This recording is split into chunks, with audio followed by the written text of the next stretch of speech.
Ассалаумағалейкум, сәлем баршаңызға, менің арнама қош келдіңіздер. Бүгін сіздерге өте оңай және де пайдалы, витаминге толы және де оп-оңай типте жасалатын салаттың рецептісімен бөлісемін. Барша 15 минутта кешкі асқа немесе түскі асқа қосымша тағамның қасына салат ретінде жасап жіберсеңіздер болады.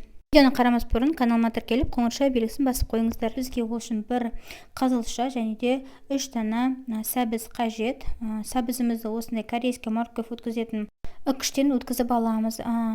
Қарапайым үкіштен өткізсеңіздер де болады, бірақ осындай үкіштен өте әдемі біркелкі болып шығады.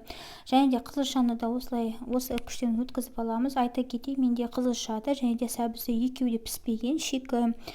Мінекей, оның үстіне 1 шай қасық толтырмай қант, 1 шай қасық тұз саламыз, және де жарты шай қасық кориандр, осындай, және де жарты шай қасық немесе 1 шай қасық қара бұрыш саласыздар, және де 1 дана, 1 тісше, яғни чесногымызды, сарымсағымызды осылай үкіштен өткізіп аламыз.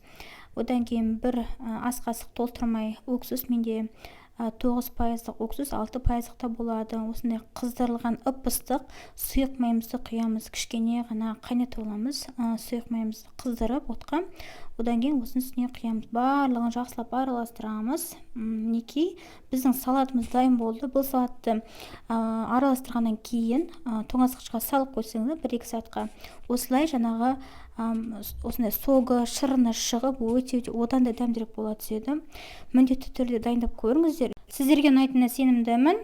Басқа да рецептерден қалмас үшін қоңырша белгісін басып, каналыма тіркелуді ұмытпаңыздар. Сау болыңыздар.